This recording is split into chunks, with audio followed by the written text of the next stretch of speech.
On this edition of ITG, the House settlement we've all been waiting for, Beanie Bishop causes a commotion, and Pro Football Focus giving some major love to Zack Frazier. All that and more on this edition of In the Gun. You are now watching Believe. ITG. With Wes, Owen, and Jed.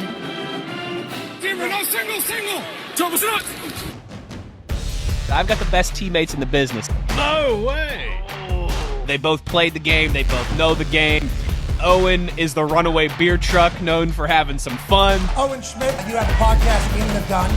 Owen Schmidt, like a runaway beer truck down the sidelines. Jed is the signal caller who is the X's and O's and the brainiac. Statistically, always punting on fourth down makes no sense. So we've combined those two skill sets. Skills I've acquired over a very long career.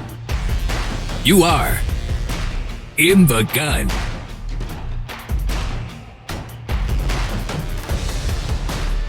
Once you enter this family, there's no getting out. In the Gun, episode 249 of your new favorite WVU football podcast. I am Wes Schuler, as always, with the best teammates in the business. We've got the co-host slash producer slash Mr. Do-It-All, Skylar Callahan, and we've got the signal caller, Jed Drenning. And you already know this episode of ITG brought to you in part by our friends at Bet Online. The game starts here. Gentlemen, good evening. Good to see you. And while the game starts here at Bet Online, unfortunately, the games have ended for one of the more lovable, one of the more memorable WVU baseball teams in program history, coming to a conclusion down in Baton Rouge against LSU in the Super Regional. Arguably the best year in program history. Program record 44 wins, an outright Big 12 regular season title, and a second straight Super Regional appearance after winning their second straight regional.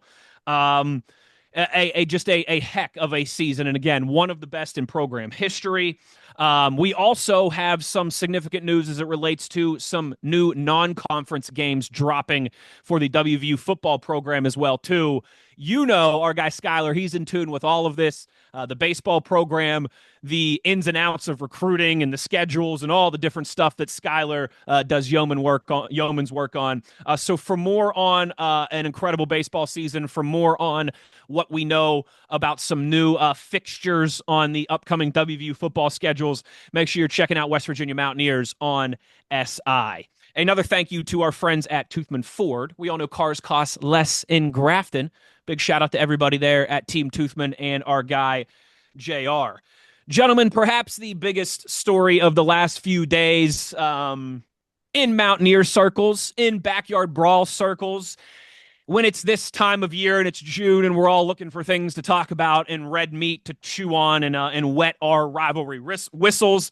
Well, Beanie Bishop, former Mountaineer All-American, unanimous All-American, now getting ready to head into his sophomore season with the Pittsburgh Steelers, certainly caused some commotion, made some headlines last week at OTAs when he rubbed his cleats on the Pitt logo in a carpet with the Pitt logo on it in the Pitt facility and took a, 3-4 second video and posted that on his Instagram account. That was obviously highlighted by many different WVU and Pitt and college football outlets that led to a lot of different reactions from everybody nationally, locally. Pat Narduzzi, Zack Frazier, a lot of different people getting in on this story that really, took off like wildfire last week. And Skylar, I got to imagine, again, for someone that is, I say our business because we're all kind of in the same, sphere, if you will, the same ecosystem. But for someone like you who is really writing stories and in the news cycle, I have to imagine for something that wasn't a recruit or a transfer or a coaching hire, like for something that's pretty minor, this ended up being a pretty big story. Oh, yeah, and it definitely helped the website in June stay alive for a few days. I'm sure it did.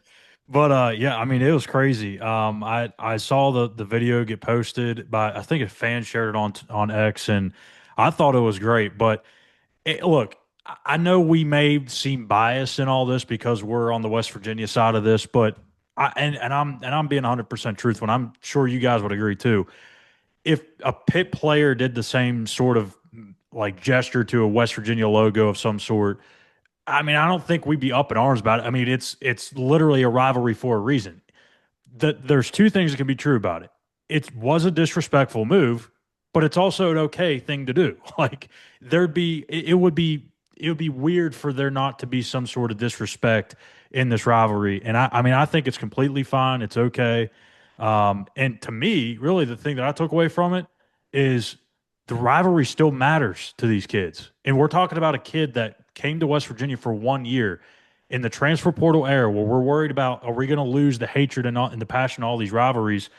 You have Beanie Bishop, who played at 3 different schools throughout his career, only spent 1 year in Morgantown, and hates Pitt with his ever-living life. Got to love it. I have to agree. I think back to when Keaton Slovis said what he said. Yes, we were torqued off, but that was kind of the fun of it, is getting torqued off. And I agree with you, Skylar. To me, the biggest thing that I take from this is this rivalry means so much to so many, and within the confines of these programs. Beanie was here for 6 months. Yeah, not even parachuted onto campus. We blinked and he was gone as one of that short list of consensus All-Americans in school history. But he was here for half a calendar year. And his reaction to seeing that is so visceral just after 6 months in one backyard brawl. So I think what that speaks to game week leading up to the game, the off season leading up to game week, the environment that this game fosters. I remember coming out of the tunnel in Morgantown in that one backyard brawl that Beanie played in. It's no surprise that he was so impacted and moved by it. So to me, it says more than anything that a guy who was here for 6 months, just as Skylar touched on, gets that emotional and that emotionally charged about it. Look, they're going to do things we hate, and that's part of the point. It's incumbent upon us to continue to do things all 6 Pitt fans hate. So the fact that Beanie did that, more power to him. And Pat Narduzzi's reaction. Let's read the quote. His response. He tried to take, quote unquote, the high road. Well, trust me when I say I'm not so sure that whatever vehicle Pat Narduzzi is driving is allowed on the high road. I think it's rejected with extreme prejudice and shot down to somewhere else. See, the high road is the last thing you think of when you think of Pat Narduzzi. But he tried his best to pretend like he was taking the high road by drawing from a quote by Paul Bear Bryant. Yeah, run into his social media account like every 16-year-old that just got their heart broken. Yes. So my point's this. He says, quiet time, class/respect. And then the quote.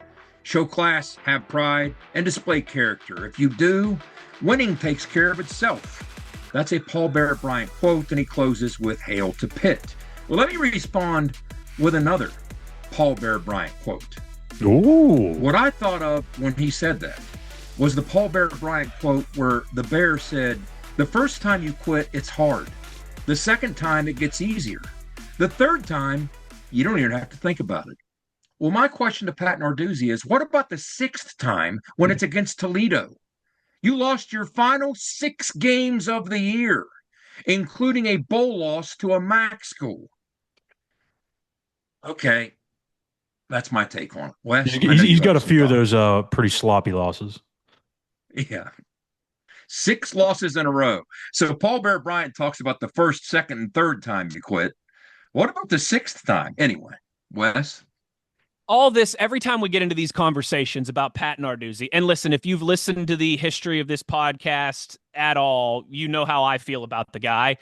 He threw a BITCH fit one time when I was doing my job on the sidelines at Steelers practice because I was wearing a WVU hat and he was showing recruits around. And I've told that story probably 2 or 3 times in the 249 episode history of this podcast.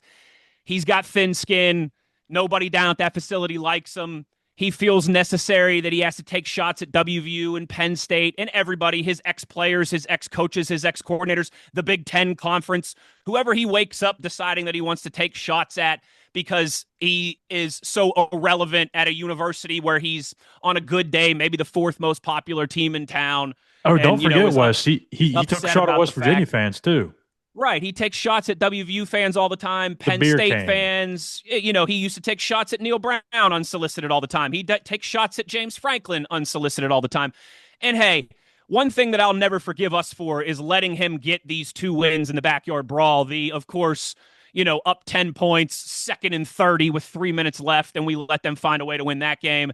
And then, of course, the first one on the Thursday night that we don't need to rehash, 4th and inches with the lead on their half of the field. I'm more upset that we let him run his mouth because he got those wins somehow against all odds with us pissing down our own leg. But he also can't hold a candle to what James Franklin and Penn State have done, and he still talks crap about them. So it probably wouldn't stop him anyways, even if he would have lost all 3 of these games like he should have. The one thing I will say, and this has to be said, is that was inside of the Pitt facility where Beanie Bishop did that, right? The NFLPA, they're doing photography and content stuff, right? So you guys know how this works. The guys get dressed up. They go in there and they do let's pump up the crowd like it's 3rd down. Let's take our headshots. Let's do one of you celebrating like you made it. All that stuff that they show on the Jumbotron, that they show on the little TV graphics, all that stuff. Little social media, when Beanie gets an interception and the Steelers post a little gif of Beanie flexing, all that stuff that teams shoot, that's part of the NFLPA requirements and all that stuff that the players have to do. That's what they were doing in the Pitt facility. So I understand the vitriol from Pitt from that standpoint. It's like, we're letting you use our space and you're going to drag your feet across our logo. Like, come on. What I would tell Beanie is there's plenty of places outside of that facility with the Pitt logo too, right? Out at the practice field, along the walls, on the concrete. Do it outside of leave their locker room alone, Beanie. It is their locker room, and I understand there's a sacred nature about that. I still think it's hilarious, but just do it. Just do it outside next time, Beanie. And then, you could be like, hey, sorry, Pat, I didn't know what I was doing. I was just following your lead of trying to piss everybody off perpetually at all the time. But I did think it was hilarious how this became such a huge story. Like, you guys know, I'm down there for OTAs for Steelers practice. I know this, this was last week. Like, this was widely reported, so I'm not breaking any news, but this happened on Wednesday. Beanie posted that on Wednesday. So Thursday, when everybody, or maybe it was the other way, maybe he posted it on Tuesday and it happened and then it was Wednesday. But regardless, there was a standpoint the day after where the Steelers were out there practicing and a whole group of Pitt players came out and they were like, all I heard was, because I've got headset on, I'm doing a radio segment, I can only kind of half hear, but I heard Beanie, I heard WVU, and I heard some 4-letter words, and then there was quickly a bunch of staff members and people that were like, hey, we ain't doing this, get back in the locker room, get out of here type thing. But it all comes back to me of where Skylar kind of started. I agree, this is what we missed for 12 years when this game was gone. I love it that it's finally, it feels like they're always the ones kind of taking the pot shots, right? And they're the ones getting off the bus with their helmets on because WVU fans throw beers. No, we don't. No one's throwing a full beer. We're drinking the thing, all right? For the game. Well, the battery's okay. I mean, may or may not. I'm going to plead the fifth on that one. No WVU fans are chucking beers, okay? Because we're drinking them, and you can't chuck them when the can's empty. Narduzzi, if you drank anything other than wine coolers, you would know that, my man. But I do think it's about time that we finally ruffled their feathers, because as much as I love Neil Brown and as much as, well, I don't know if I said, as much as I love how Neil Brown carried himself from a professional standpoint, as much as I do love how Neil Brown always put the best foot forward for the program, he was like the guy that was meeting his first date's dad, right? That's what Neil Brown was, always best foot forward. It's like, I'm going to meet my girlfriend's parents for the first time. Great front example for the program. But it's kind of nice to finally have us now ruffling some feathers and throwing some shots and doing some stuff back, because they certainly deserve it. Narduzzi certainly deserves it. But this to me is the ultimate. I do love the people that are like, yeah, the Pitt players are going to remember this. They're going to be thinking about this in September. Well, if they are, then they're losing. If 3 months from now, the Pitt players are still scratching and clawing about something that Beanie Bishop on the Pittsburgh Steelers did, they probably lost a couple of their first games and didn't have the start of the season that they wanted to, because their head isn't where it's supposed to be. You know what the funniest, the legs that this story grew was hilarious to me. The funniest thing that I saw out of all this, and I'm sure you guys probably saw it too, is Zack Frazier's answer to the question. What he was like, yeah, I just wouldn't have recorded it, but yeah, that's the thing too. Do it, right? And maybe even record it, like send it to your buddies in the group chat, your ex teammates type thing. But hey, listen, while I understand like why I said why Pitt was upset because they were letting them use the space to take pictures, I ain't shedding any tears for him. Here's the smallest violin of maybe, the universe returning that energy that you put out there all the time. Funniest part about it, Wes, is we talk offline, we talk during breaks, we obviously talk outside the show. And if you're listening to this, you might think we're bringing our fiercest weapons after Pat Narduzzi. But the funny thing about it is, we're kind of taking the high road and leaving the worst of what we know out with some of the Narduzziisms. But that's the funny part about it. But I agree with you. I like that we instigated something in this because usually we're more on the business end of the instigation when it takes place. And as if you needed another reason to add more drama to 913 in Morgantown. Rich has said countless times there's a lot of bad four-letter words, but none are worse than Pitt. Rich knows what it's all about. Rich understands it. Rich has been part of this for decades and decades. Before it goes away, we need to. We all know what this means. I'm not going to belabor the point, but we all know what this means. This whole thing underscores what that game once a year means. Yes, and you've said a great point by you.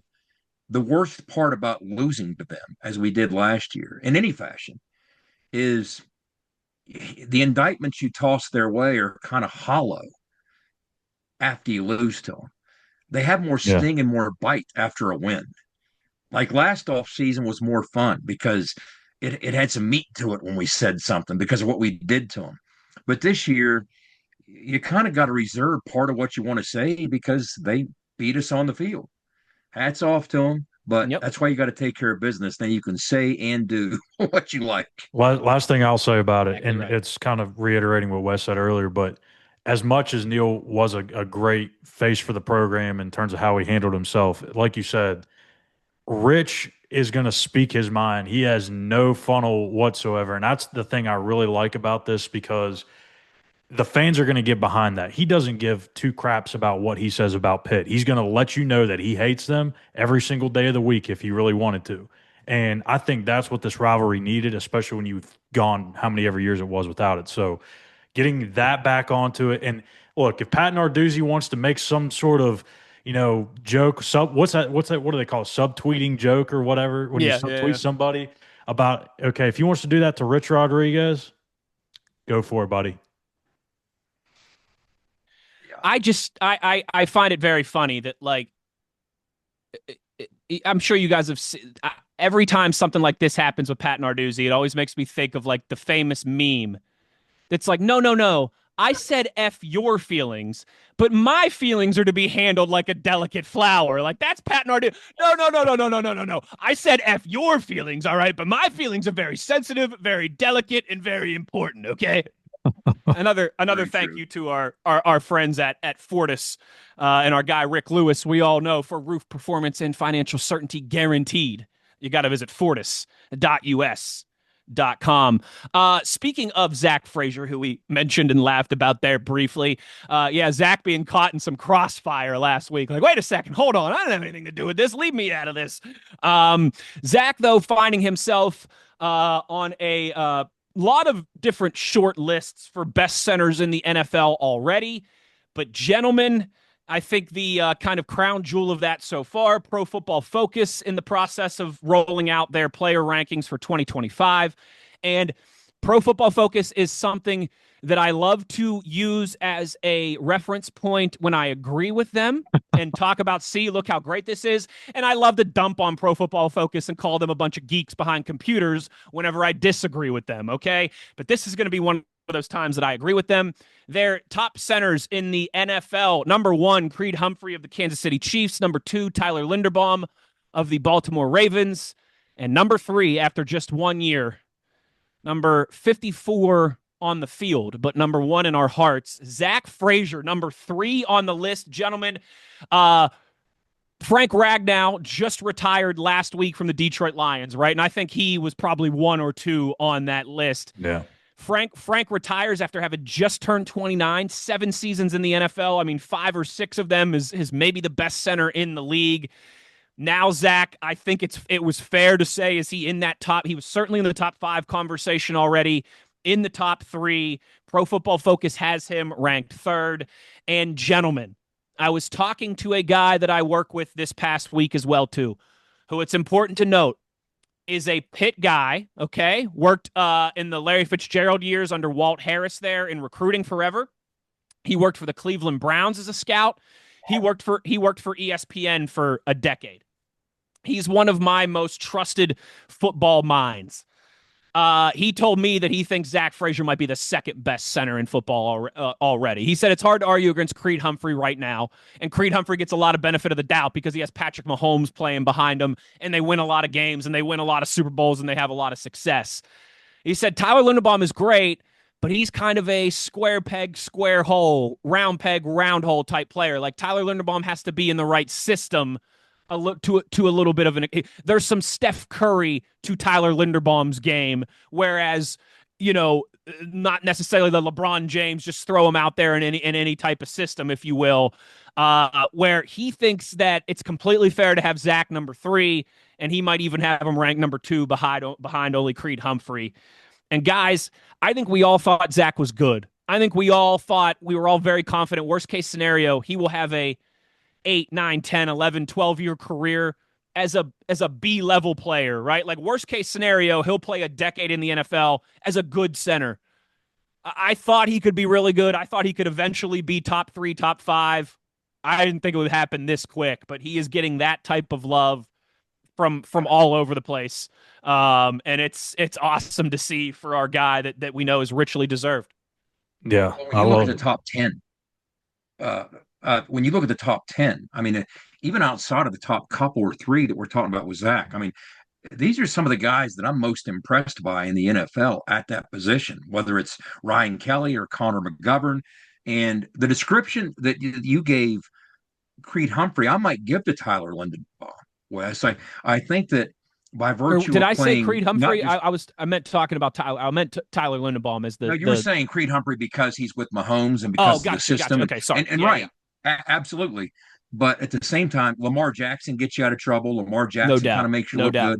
But when I look at Creed Humphrey's a guy that, first of all, the offensive line machine that has been Oklahoma football for so long with Bill Bedenbaugh, they reloaded literally every year. Well, I remember watching tape before we went out there to play them early one year, a handful of years ago. It was the season, the Spencer Rattler season, where we almost upset them. Okay. And speaking of Zack, it was the game with the snap, right? With the snap, yeah. But that season, when I was watching Oklahoma on tape, something was fundamentally different about their offensive line. I mean, you were so accustomed to watching them maul people when you watched that offensive line on tape in preparation for our game. That was entirely disjointed, that whole unit. Why? In large measure because Creed Humphrey was off to the NFL to star as a rookie. They sorely missed him. That's the first time I ever saw Oklahoma take a step backwards because a guy went off to the NFL. Creed Humphrey was a hole they couldn't fill. And it's taken them some time to get back to where they were. And when I see Creed Humphrey, I see a guy without a lot of holes in his game. That's a guy that's going to do this for another decade. Yeah. So with Zack approaching this conversation with those types of names, look, he's still learning on the run. He was banged up for part of last year.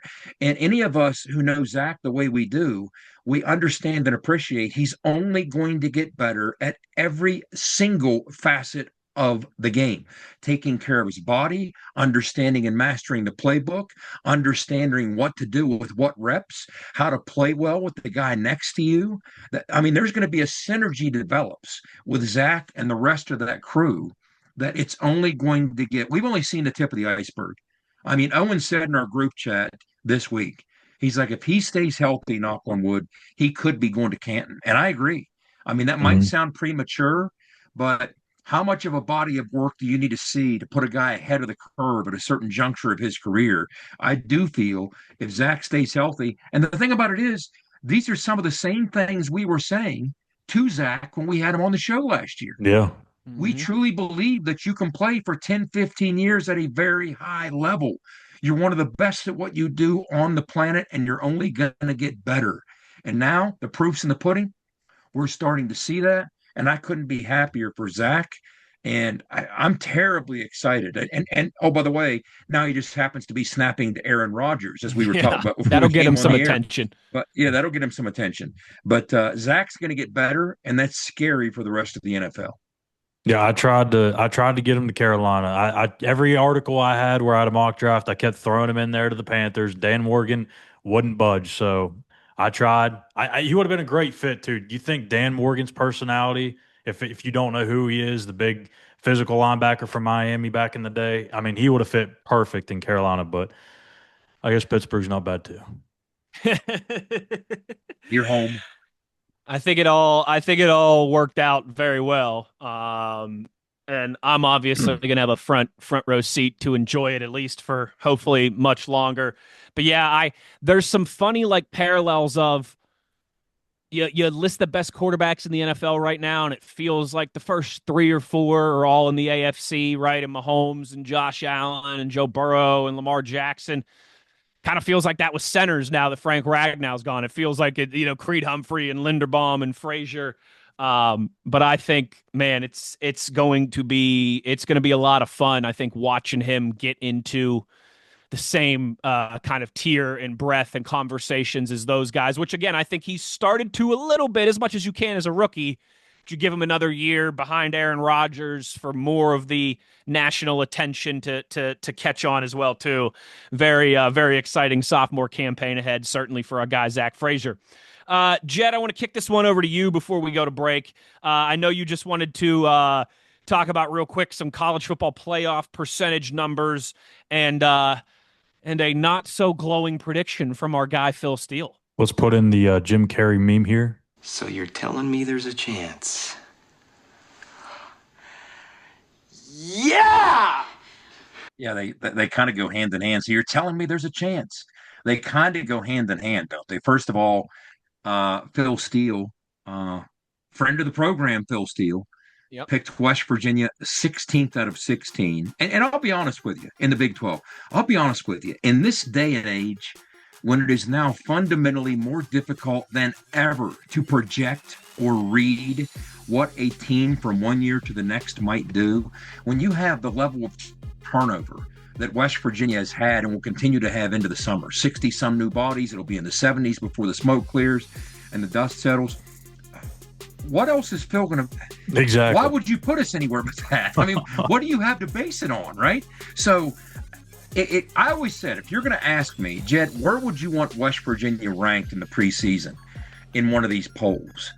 First of all, yeah, I understand the relative value of if you start higher, then the voters in the top 25 are more friendly to you. But that notwithstanding, when the media poll comes out in the Big 12, I hope it's the same thing. I said this when we were 14th in the Big 12. And ended up winning 9 games. Last year, Arizona State was picked dead last, won the conference, because it's now more difficult to project with this massive roster turnover from year to year than it has ever been. So, with that being said, and all things being somewhat relative, why not have some extra jet fuel to energize your team in the locker room through OTAs and summer workouts? Oh, 16, 16, 16, much like 14 was a couple years ago out of a 14-team Big 12. I don't mind the idea at all, and understanding how Coach Rod's mind works. Trust me when I say this is worth its weight in absolute gold. I don't know what he will or won't say externally, especially this older version of Rich that has kind of dropped the filter as if he ever had one, but he really has over the years, cares less and less about what folks think outside the building. But internally, I can promise you what's being said. And this is absolute jet fuel. So whatever is going to play out, I'm more comfortable with the notion that it's going to be a more optimal version of things because he has this to work with. I don't blame Phil for the reasons that I just enumerated. What else are you going to base West Virginia winning 9 or 10 games on? I have no idea what you'd base it on. These are all new faces. Now, who knows? Maybe they come together like they did for Rich at the G5 level at Jack State last year when he had 60 some new faces. It crystallizes, it gels, they go on a run, and maybe we have the same kind of success with the Jack State had with that 8-game winning streak to close out 2024. Who knows what will or won't happen when you have this many new faces? And that's the entire point. Nobody truly knows, which is why I would imagine Phil did what he did. And when you're looking at chances to go to the national playoffs, they didn't give us a 0% chance. And some of the teams they did, they gave us a 0.8% chance, Skyler. So you're saying there's a chance. It could be worse. You could be Northwestern, Wake Forest, or Purdue and have a 0.0% chance. But here we are at 0.8% by the odds makers to make the CFP from an ESPN FBI standpoint.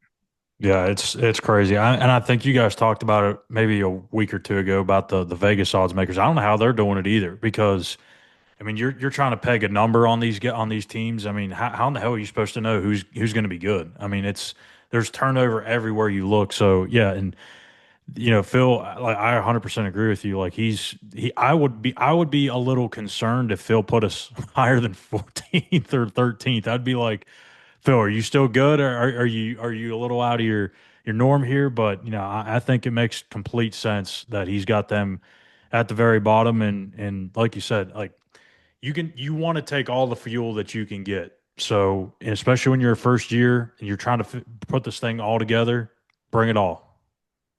Wes, if it was 2007 and somebody picked us dead last in the conference, somebody like Phil Steele, I would be gravely concerned. Back when the rosters hardly turned over, changed much at all. Transfers were, like seeing Bigfoot riding a dinosaur. But in this age, with things being this different, you could put them in any order. It's just based on uncertainty. It's just based on uncertainty. Yeah, absolutely. It's a very difficult task for people like Phil Steele, the Phil Steeles of the world that do this type of thing for a living. And you guys know this. I love Phil Steele. I love the few times I've gotten to fill in for Skyler to talk to him. I've told the stories about how I grew up reading his magazines. I've still got a bunch of them here in my basement storage. I like fanboyed out a little bit here on the podcast, a year or two ago when I got to talk to him for the first time. But at the same time, and not just him, everybody who's in that business, I put less and less stock into the preseason prognostications now than I ever have before because the roster turnover is like it has never been before. But hey, I'll take it at this standpoint because I ain't trying to be at the top of any lists in June, all right? I'm trying to be at the top of those lists in January, baby. Here's what you want to do, though. You want to pay attention to what Phil says, like week 3 and on, because man, when he starts understanding the when pitch, he gets his baseline, he nails them. Yeah, he's still listen. Yeah, he's still here, Phil Steele, as the best in the business. Okay, and we will be talking to him obviously when we get into the fall. Those who have tried to render him meaningless in this day and age just don't understand what goes into what he does, that operation that he's at the point of. They really don't understand the mechanics behind how he does things, the analytics behind how he does things, the conversation that he has with nearly all coaches, not all, but nearly all in the off season, to make sure that he's on top of everything the coach is saying. He'll have notes from what the coach says, double back to the coach to make sure the notes are accurate. So again, I'm not going to discount Phil entirely. It's just his job has become a lot more difficult, Wes, as you just said. I'm so glad that I'm out of the print media business. I used to publish the annual magazine. I can't begin to imagine what that must be like, but I perfectly understand in this age why Phil has kicked his publication date and his go-to-press date later than any other. So here you are. I mean, I do have the digital version at my disposal now as a Gold Club member, but as of Wednesday of this week. So anyway, it's a tough job, but Phil Steele brings a lot of value with what he does. And hey, if you're one of those college coaches that can't carve out freaking 30 minutes to talk to the best in the business, come on. What the hell are you doing? Wouldn't surprise me if Pat Narduzzi leaves Phil Steele on red. That son of a For those of you who might have joined us throughout the offseason, have just discovered this ITG podcast in the last few weeks, last few months, Phil joins us regularly throughout the college football season, so make sure you're getting excited for that. Come about Labor Day when we get rolling here again. We have got to get to a break though, because on the other side we finally have this significant settlement in the House that we have been discussing. That is obviously going to have an impact on the future of college athletics as this thing continues to evolve and move and shake. We'll discuss all of that, what we now know, where we're at now when we return on the other side. Wes Euler, Jed Drenning, Skylar Callahan, you are in the gun. For nearly 20 years, Fortis has been the nation's leader in providing guaranteed roof performance programs for commercial buildings.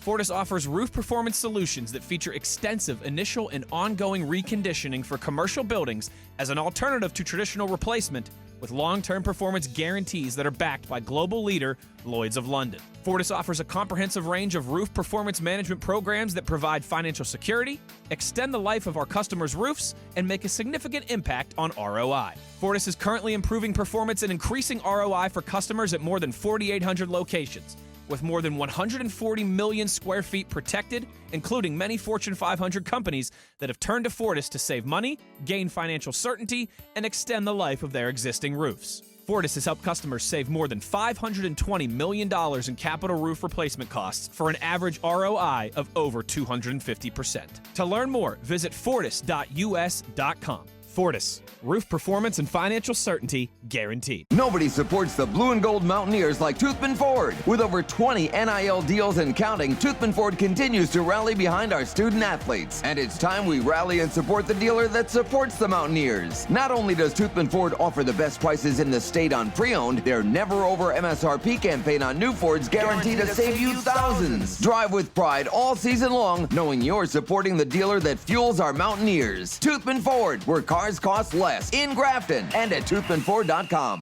At Johnston Equipment, you'll find the area's best selection of Coyote tractors and loaders. Stop in and see all our compact equipment, with multiple options available including full cab, diesel, rubber tires, or track loaders. You'll find attachments and implements to get anything done, and low-rate financing options. Johnston Equipment has what you need to get the job done right. Come see the full line today at Johnston Equipment on Route 33 between Weston and Buchanan, or visit JohnstonEQ.com. Back in the gun here as we roll along, and Jed, during the offseason, Skylar, I know you've been a part of this too, we have a lot of bigger picture conversations during the offseason, both about the WVU football program. Obviously, that was kind of spoon-fed to us this offseason with the start of the Rich Rodriguez 2.0 era and all the coaching staff and changes that come with that. But even, throughout the Neil Brown off seasons, we're having bigger picture conversations about the program. And obviously for the last few years, we've been having a lot of bigger picture conversations about the state of college athletics as well. Everything from NIL to the transfer portal to conference realignment to the expansion of the college football playoffs.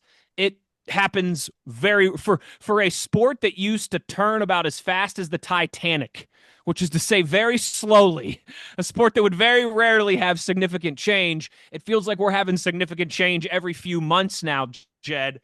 One of the things we've been keeping an eye on is this settlement in the House that it's going to affect the future of college athletics and certainly college football. We finally got a ruling. Where are we at and what do we know?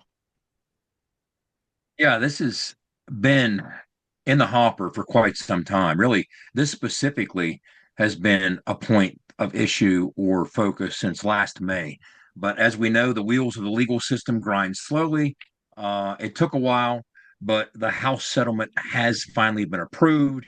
Nothing shocking here. There were some caveats and carve-outs involved. Some changes needed made, but small changes. We kind of knew this was coming. All schools planned as though it was coming, and now it's actually happened. Two main things that will come from this. Other things will obviously come, but two main things, and then we'll talk about them. The $20.5 million cap or ceiling that each school will be allowed to spend up to. They're not required to spend the full $20.5 million, but that is the number that they're allowed to spend on all their student athletes. Most schools, it's speculation that about 90% will go to a combination of football and men's basketball. The rest will be divvied up however they so choose. And the other part will be the NIL deals that now have to go through a clearinghouse. So let's talk about these two things. First, the cap. The 20.5 million, if you listen to us on this program, you know that's 22%. That's how they arrived at that figure. 22% of the average athletic income for an athletic department at the major college level. That will go up each year for the 10-year term of this agreement. So it'll end up being around 30 million by the time it's all said and done. Schools inclined to spend the max will either have to come up with it or use reserves to get there. Now, think of where some of this money is going to need to come from. Money that was previously used to pay staff, upgrade facilities, maybe finance Olympic sports, etc. At many schools, now part of that's going to have to be siphoned if you want to hit the full $20.5 million rev share. Again, 90% of it is expected to go to football and men's hoops. And then on the NIL front, as we talked about with the clearinghouse, the NIL money, first and foremost, is completely separate from the 20.5 million. This is a completely different bucket of money. But what has to happen now is any NIL agreement that's over $600 has to go through a clearinghouse. And that clearinghouse will either be approved or shot down based on fair market value. So if you want to pay a kid to do X, Y, or Z, this clearinghouse, this body will decide that sounds fair. That's the going rate for what kids get for putting out a tweet, doing a TV commercial, whatever it might be. But if it's way more than that, they'll shoot you down and say, nope, that's not fair market. So think of it in terms of this so you don't get confused about the 20.5 million that the school's paying out versus the NIL deals, which will still exist. The NFL has a salary cap. Now, so does college sports. College sports has the 20.5 million. What the NFL does not have is a cap on how much Patrick Mahomes can make from State Farm commercials or Aaron Rodgers can make from whatever commercials. That's NIL. The players at the college level can still make additional money outside that cap of 20.5 based on their name, their image, and their likeness. Now, antitrust issues will arise. I hate to give you bad news. If you hate all the legalese and the legal talk, and if you're tired of it, it's not going away. Antitrust issues will still continue to rear their ugly head. More lawsuits will be coming. Legislation is actually being presented that's intended in Congress right now to stave off. It's bouncing around and being discussed. That's intended to stave off some of that litigation. What role will private equity play in all this? We'll still have to determine that. What Title IX implications will be involved? Remember, Title IX prohibits gender-based inequity. So if you're giving the football team and the men's basketball team 90% of the revenue, there might be some Title IX cases by the women's sports saying not so fast. So that is to be considered. Does this put us on the path to some sort of collective bargaining agreement? Now, think about what it would take for that to happen. First, the players would need to organize. Now, remember, to organize or to become some form of a union, I'm not picking this. Look, it's not me saying, oh boy, that's what we need. Look, this is the natural flow of how this is probably going to happen.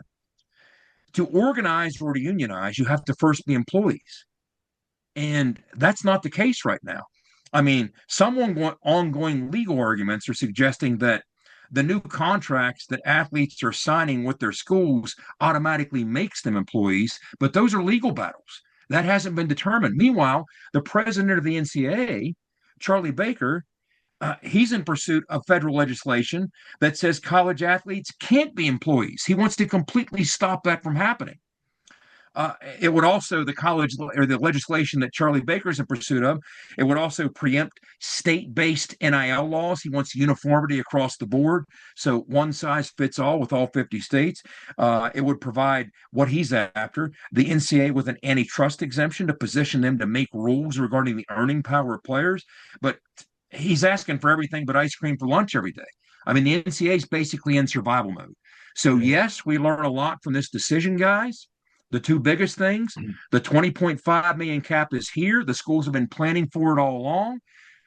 No sticker shock with that. And all NIL arrangements will now have to go through the clearinghouse, which what's that launch, Skylar, on the 15th? 15th. You can start submitting proposals to the clearinghouse June 15th to see if it will be ready for July 1st to go live, to see if it's going to be approved or shot down. But a lot to chew on here.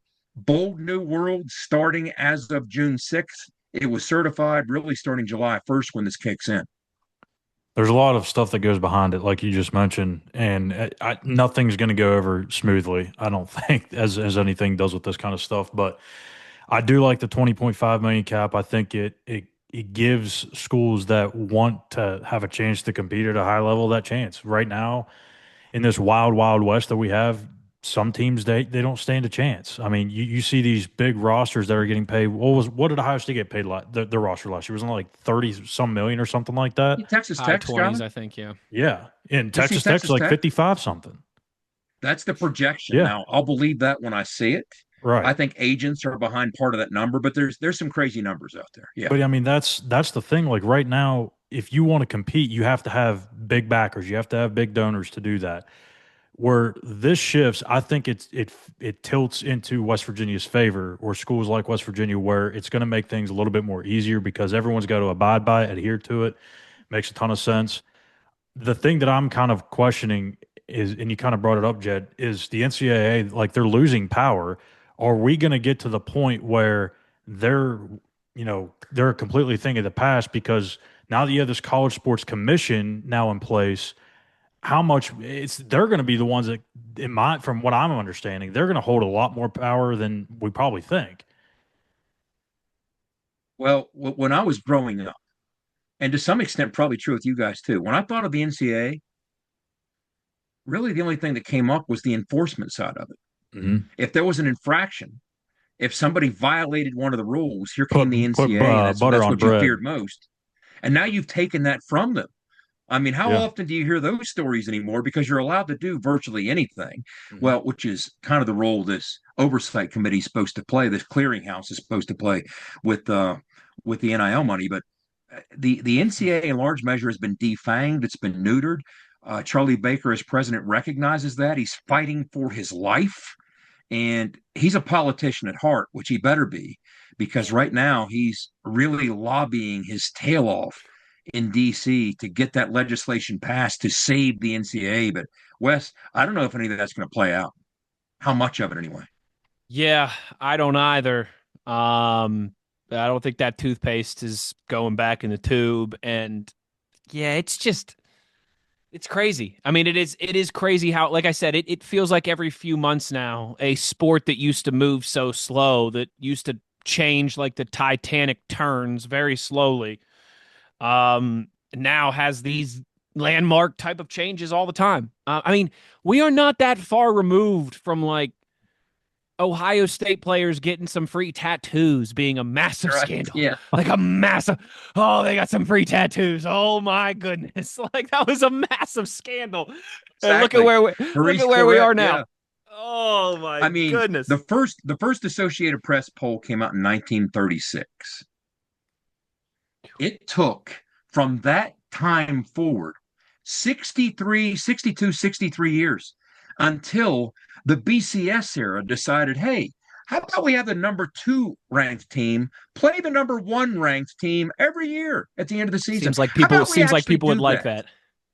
Because when I was growing up, it was, boy, I hope the bowl system or the bowl structure, we get so lucky that it falls where 1 actually plays 2, because that hardly ever happens. Otherwise, it's 1 versus 3, 2 versus 5. That's why they were split national champions so often. It took them 60 plus years just to get to the point they thought it was a good idea to say, hey, how about we guarantee 1 plays 2 so we can decide a champion every year? To your point, Wes, we went from it taking 60 plus years to do that, where now every time you blink, there's a new legal battle that's decided one way or the other. Now, there were 3 legal battles that this case at large really wrapped up and decided, but part of this litigation they're in pursuit of is to fend off more legal battles.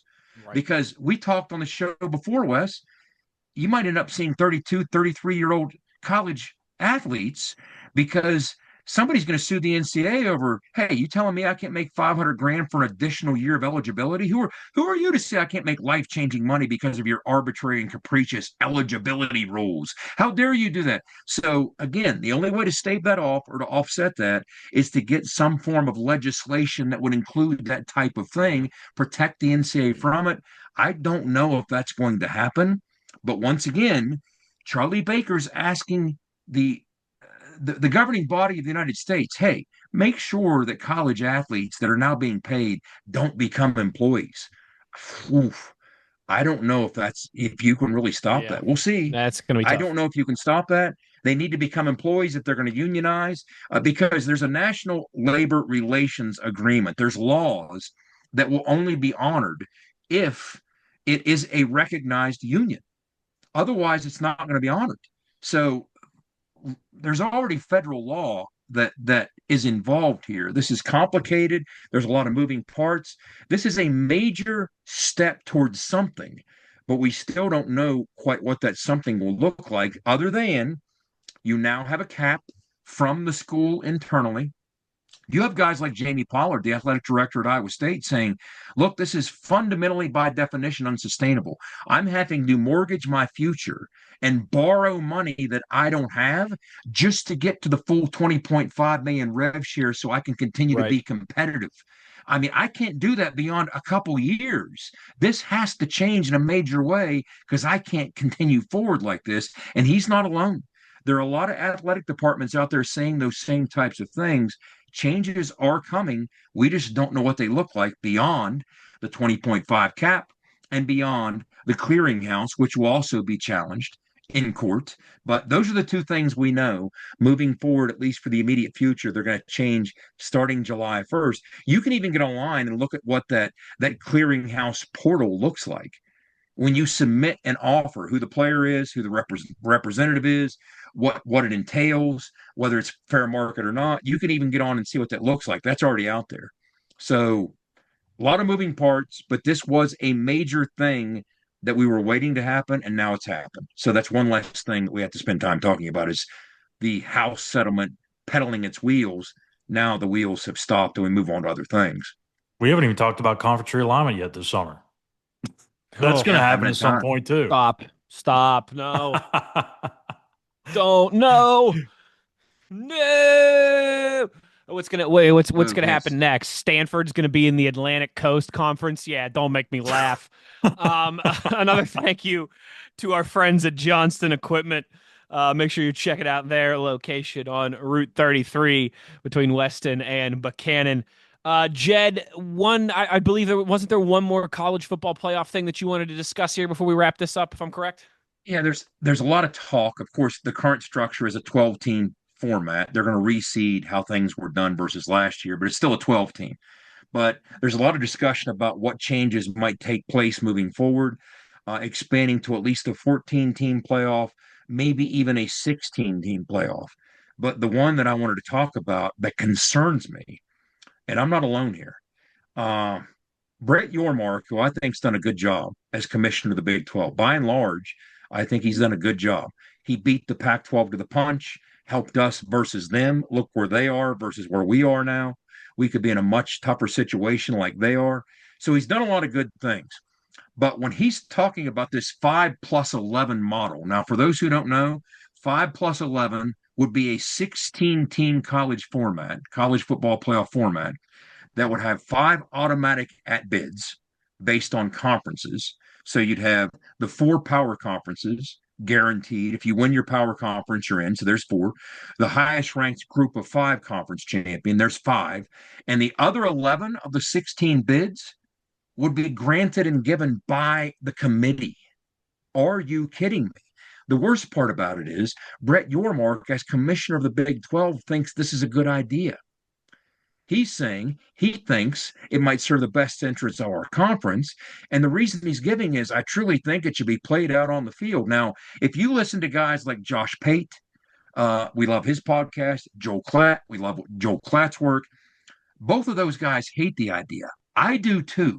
And here's why. It's pretty simple. The other model might include, if you look at a 14-team model that's been tossed around, there's talk of 4 guaranteed Big 10 spots, 4 guaranteed SEC, 2 guaranteed to the Big 12, 2 to the ACC, 1 G5, 1 at-large / Notre Dame. So that would be 2 guaranteed for the Big 12. But yes, that's only half as many as the Big 10 and the SEC. So people are complaining, how dare you have half as many as them? Look, you just want reasonable access. And I feel what you're trying to do is remove to the greatest extent possible the committee from the equation entirely. How many times have I complained about the aspect of all this that I hate the most? The Olympic figure skate East German judge aspect of it. I hate the notion of games being played on a field and yet so much of this being decided in a boardroom by talking heads. I hate it, hate it, hate it. I understand there are necessary evil, but I want them defanged. I want them neutered. I want their power to be marginalized to the greatest extent possible in determining our postseason and our playoff. If you go to a 5+11 with 11 at-large model, that is wildly destructive to sit there and ask, hey, committee, can you come up with the other 11 teams that you completely pick on your own? How do you think that's going to work out for the Big 12 and the ACC? 8 SEC teams, and then everybody else. Are you kidding me? Now, Joe Klatz even said, hey, if you go back to the model of 4 autos for the Big 10, 4 for the SEC, 2 for each, the Big 12 and the ACC, why not 2.5 autos for the ACC and the Big 12? How do you do that? Well, you take maybe some team from the Big 12 versus some team in the ACC to play each other. The winner gets one, so you got 5 combined between the 2 leagues. Guys, here's my notion. And you know, my brain works in crazy ways when it comes to these playoffs. Here's what I'd love to see done. I like the idea of a 14-team playoff. I think 16 is somewhat excessive depending on how you do it. Here's how I would go with my 14-team model. Do the math with me as we go. I understand that the SEC and the Big 10 are the 800-pound gorillas. And I understand that even the media partners have kind of given them the nod to have greater discretion in determining what these deals will look like moving forward. But I also understand competitive balance matters, and I want things played out on the field. I don't mind the Big 10 and the SEC having advantages that the ACC and the Big 12 don't. The question is to what extent. Here is Jed's proposal for a 14-team playoff. Ready? Count them up. 3 at-large to the SEC, or 3 auto bids, I should say, not at large. 3 automatic qualifiers to the SEC. Okay? 3 automatic qualifiers to the Big 10. Let me finish and I'll explain. So that's 3 and 3. 1 to the Big 12. 1 to the ACC. 1 to the highest ranked G5. 1 Notre Dame at large. Notre Dame's ranked high enough, fine. That's what they call it, Notre Dame or at large. Notre Dame's not ranked high enough. They don't get in. Some other at large does get in. So that's 3 SEC, 3 Big 10, 1 Big 12, 1 ACC, 1 G5, 1 Notre Dame or at large. Okay. What's that put us at? Was that 10 or 11? 3, 1, 1, 1. 10. 10. Right? Now this is a 14-team playoff. Right? What do you do with the other 4 bids? How about this? How many teams are in the SEC? 16. How many teams are in the Big 12? 16. How many teams are in the Big 10? 18. How many teams are in the ACC? 18. What you do, there's 4 extra bids still hanging out there for somebody to grab. We have 3 auto bids to the SEC and Big 10, 1 apiece to the Big 12 and the ACC. Take those 4 extra bids, say SEC and Big 12, we're going to see how things turn out. How did you finish last year, 1 through 16? All 16 of your teams are going to play all 16 Big 12 teams, the opening 2 weekends to kick off the college football season, to determine which conference wins those 2 bids. Best of 16 wins. Now, if it's a tie and it's 8-8, simple tiebreaker. There's a point value for each game played. The 1 in the SEC playing the 1 in the Big 12, there's 16 teams in our conference, 16 games, right? That's worth 16 points. 2 versus 2 is worth 15 points. Number 16 versus number 16 is only worth 1 point. And that's an uneven number. It adds up to 171. So there has to be a winner there. So either the best of the 16 games overall gets both those extra bids. And if let's say there's 9 games that the Big 12 won, 7 the SEC won in that 16 versus 16, those 2 extra bids both go to the Big 12. Now we go up to 3. If not, the SEC goes from 3 to 5 if they win it. Same thing over on the ACC Big Ten side, but with 18 teams, 2 extra bids, hanging in the balance, go out on the field, literally crazy notion, on the football field with all 18 of your teams to determine who gets those 2 other playoff bids. So you play 18 games. If the ACC finds a way to pull a miracle and wins 10, okay, great. They get those 2 extra bids and go to 3. If the Big Ten wins 10 or more, they get the 2 extra bids and they go to 5.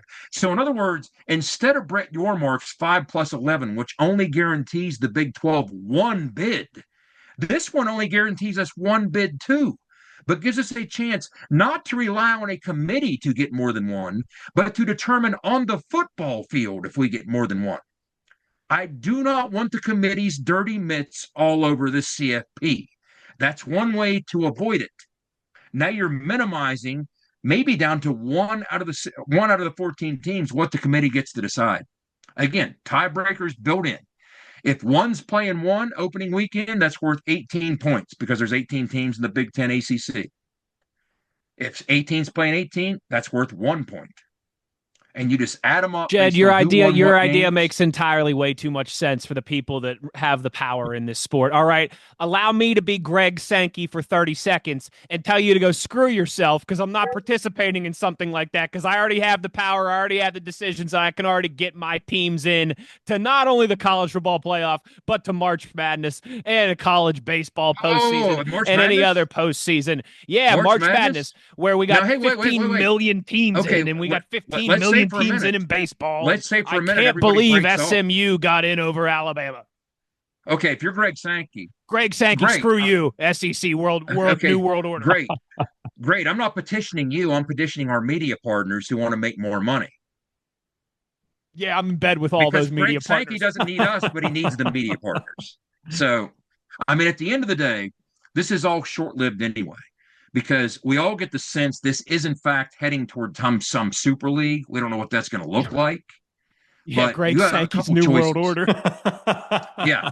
Either make the most of a bad situation for all involved, including the media partners who want to maximize their dollars, or just sit back and let everything unravel and don't even make suggestions. I mean, suggestions are how change is made.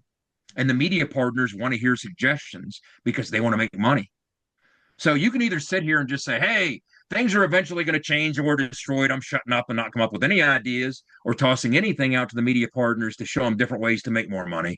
I'm just going to let it unfold because at the end of the day, it's going to happen anyway. Something's going to change drastically in the next handful of years. It's all about what happens between now and then. What can you accommodate between now and the inevitable? Where there's 40, 50, 60 teams, whatever it is that ESPN and Fox decide makes them the most money. It's not about what Greg Sankey wants. It's about what ESPN and Fox decide can make them the most money. Now, the top of the SEC and the top of the Big Ten are the crown jewels that can obviously make the most of the most, but it doesn't stop with that. We found out a handful of years ago when LSU played Alabama in the national championship and the ratings tanked. It takes more than just the SEC to make the world float. That's what led to the CFP. Yeah. That more so than anything else precipitated change because the TV and media partners wanted to make more money than an LSU Alabama national championship made them with poor ratings. So here's where you come with this. Again, I'm not making the rules. I'm just tossing out things that might or might not be done like Joel Klatt is. I love some of Joel Klatt's ideas. What I don't like is the commissioner of our conference sitting there and nodding along to something that I think absolutely faster than anything else leads to our destruction without question. So if our destruction's coming anyway, at least my suggestion would be don't agree with the things that get us there the fastest. And I think agreeing to a 5 plus 11 gets us to our self-demise the fastest. So at least fight it. At least try and do that and say, I don't think that's a good idea. I like this other 14-team model that's been discussed by other people than Joel Klatt, whatever it might be. I mean, there's reasons to have these discussions. That's why the media partners have these discussions. They're trying to maximize to the greatest extent possible the money they can make. At the end of the day, it's not about accommodating or appeasing a commissioner of one of the top two conferences. It's about the media partners making the most money because they're who we really need at the end of the day. And we go back to our old Pete Rozelle in the 60s with the Bears and Giants. Okay? The Bears and Giants by themselves could make more money than anybody else, but not as much as the collective. So we'll see where it goes. But I can't wait for the comments saying, you're wasting your time. X, Y, and Z is going to happen anyway. No kidding. But what do you do before X, Y, and Z and the doomsayers? I get it. The doomsayers love telling us what's going to happen. Okay? Here's what we do. I don't have a time machine. I don't know. I just know there's going to be seismic change. Next week on ITG, we're going to call it the Self-Righteous Super Bowl. Self-Righteous Super Bowl 1. Greg Sankey versus Pat Narduzzi. Here live on ITG. The universe will swallow itself up in a hole of self-righteousness. I love that idea. All we know is major change will continue to come, and it will be dictated by what maximizes the money. I know it's apples and oranges. I know it's apples and oranges because we're talking pro leagues have 30 to 32 teams. College, you have, depending on what sport you're talking about, over 100 some or 300 some. But I'm still not in the favor of gifting other conferences more access than say the Big 12 or the Big 10 or the ACC. I think where it needs to go is we get to the Power Four conferences. This is obviously going to take a lot of change. Each conference has to have the same amount of teams in each conference. Then you give whatever the automatic bids are. If you want to give 1 out, 2 out, 3 out, every single league gets the same amount of automatic bids because I know it's going to happen one of these years where what's going to happen is you're going to get, if they do the 4-4-2-2-1 model, there might be a year where the Big Ten's really down and it's just Ohio State and Penn State or Ohio State and Michigan that are the only two that are worthy. And you may have two 4-loss teams out of those leagues that are going to get automatically gifted a spot when, say, the Big 12 may have 3 2-loss teams and they get left out because of the automatic bids and the at-large bids get eaten up by another conference. I don't know what the perfect solution is. I don't really care for the 5-11 all that much, but I also really don't like the extra access for the SEC and the Big 10, even though they have more power. Let me respond to that. If that scenario exists and there's 3 2-loss teams in the Big 12, what do you think a committee is going to say? That's true. Okay. Our worst chance is saying, hey, committee, you'll do the right thing here, right? Yeah. No. And I think you're on the right track. You have to find a way to have the majority of the bids be automatic. You just got to find out the right way to do it. Now, you guys realize what they're talking about. For instance, take the Big 10, okay? If there's 4 auto bids in the Big 10, you know how they're talking about determining those? Same in the SEC, same in, for that matter, the two auto bids in the Big 12 and the ACC. How do you think they're going to determine the 4 bids in the SEC, for example? What they're talking about doing? You know what they're talking about doing? Whoever finishes the regular season ranked 1 in the SEC is in. Whoever finishes the regular season ranked 2 in the SEC is in. No conference championship game for them. Number 3 plays number 6, and number 4 plays number 5. Battling it out for 3 and 4. That's what they do. And one of the reasons Joe Klatt said he thinks 16 is excessive, he said, I'm not going to feel bad for a 3 seed that loses a play-in game at home to a 6 seed. Sorry, you don't need in. We don't need an extra 2 teams just to accommodate you in case you screw up at home as a heavy favorite. No, get out. You're gone. We don't need it. And so think of the Big 12. The Big 12 could be in position, if we had 2 auto bids, what you could do is say, whoever finishes the regular season at 1, you're in. 2's playing 3 for the other bid. So if you're the top 3, you're playing for a bid. I wouldn't mind it. That's what's being discussed. Yeah. So you'd have play-in weekend. I just like the idea of, I'm always looking for anything to kick off the college football season in the grandest of fashions. And there are so many easy ways to do it. This is just one more easy way to do it. I think if you had a Big 10 ACC challenge spread over the last weekend of August and into Labor Day weekend, combined with the Big 12 SEC Challenge, again, would it accommodate the media partners? Would there be sizzle to that with them dollar signs in their eyes? Does it make more money? Nothing else matters. You can sit here and say, well, the SEC never go for that, the Big Ten, and most people will say that. But guess what? I don't care what they go for if the media partners think it makes more money, because they'll say, hey, if you want in, here's what we're doing. And the biggest thing the college football is the bottom line in all this. The biggest thing college football needs is uniformity. I think we can all agree on that. You need to have, and like I said earlier, with the same amount of teams in every conference, every conference needs to have the same amount of conference games. Why should the SEC? I get they have a harder schedule. Why do they get to play the Citadel in late November while everyone else is battling for a championship? That's ridiculous. Yes. I mean, the SEC needs to be playing, and the Big Ten agrees with that. But I don't know in terms of allowing the same number of CFP spots. See, I always ask myself, I shoot it through this prism. What will the media partners, what will appeal to them? And I don't think everybody getting the exact same number of playoff members guaranteed appeals to the media partners. So I'm willing to make concessions. I just want caveats to the concessions. I want more action determined on the field, which helps the media partners. I think that would appeal to the media partners. Well, you're not going to be able to go to the media partners and say, hey, 3 guaranteed for every conference. They're going to say, go to hell. We don't want to risk what number 3 in the ACC is going to look like. We know what number 3 in the Big Ten or SEC might look like. We're fine with that. We can sell that, but we're not signing up for that. I get that. I understand that. But if it's going to be slanted, at least have it slanted with an angle that something is determined on the field to help the media partners and help everyone else.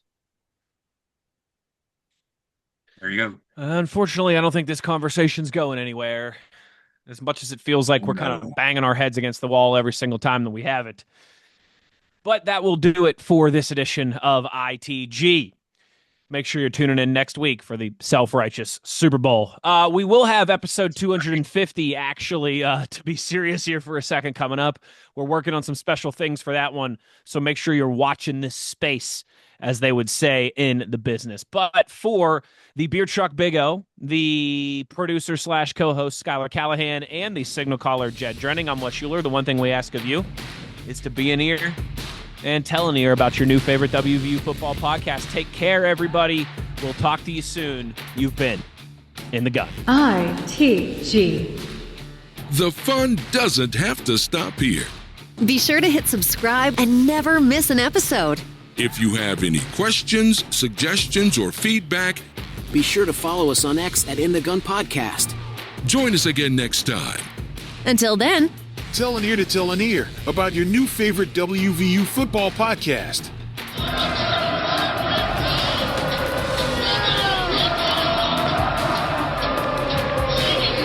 This mission is over. It's over.